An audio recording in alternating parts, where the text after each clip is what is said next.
ketika kita berada di stadium 4 dan memang level kreatinin biasanya sudah di angka 7 ataupun misalkan ureumnya ada di atas 150, berarti ada satu hal yang harus kita persiapkan, yaitu adalah akses untuk hemodialisa.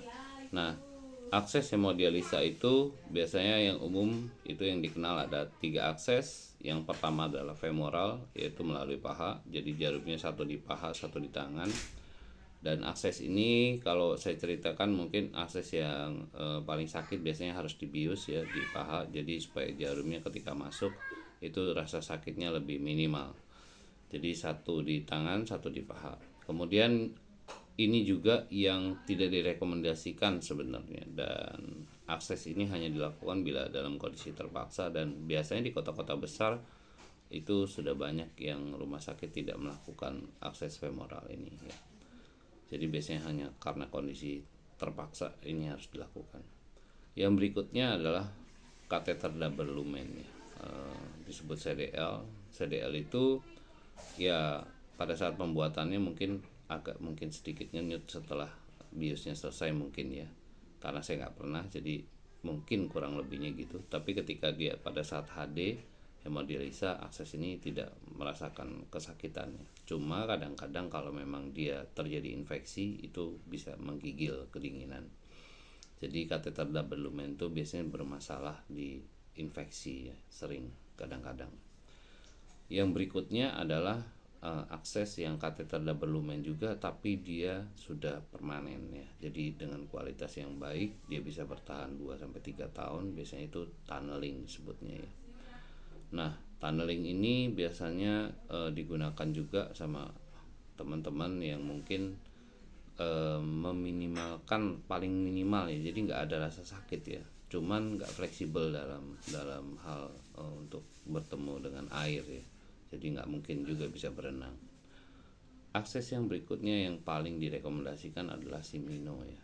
Shimino itu berada di tangan biasanya ya, jadi di tangan, entah mau di tangan kanan atau tangan kiri. Biasanya awal tuh tangan yang non dominan itu yang biasanya kita, misalnya kita adalah tangan kiri biasanya yang non dominan kan, biasanya kita tangan dominannya kanan. Nah, ketika kita dioperasi biasanya itu kayak modifikasi pembuluh darah kita, jadi vena dan arteri itu dijadikan satu sedemikian rupa sehingga terjadi supaya ketika dari mesin hemodialisa itu masuk ke tangan kita itu pembuluh darahnya bisa menyesuaikan kira-kira, karena kan mesin itu kan putarannya cukup tinggi ya. Jadi ketika kita dibuatin akses itu tujuannya supaya darahnya itu kita bisa berputar dengan sangat lancar dan cepat ya.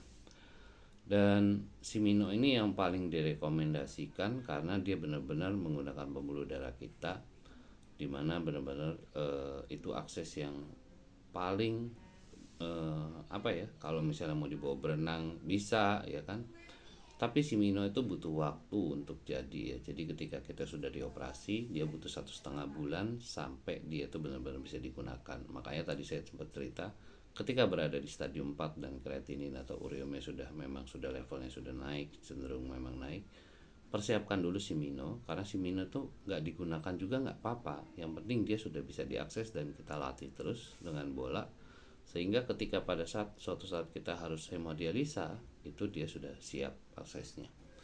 Nah, mungkin sharingku itu, dan silakan teman-teman mungkin yang memang sudah berada di stadium 4 dan memang kreatinnya sudah cukup tinggi, silakan dikonsultasikan untuk segera membuat akses Shimino.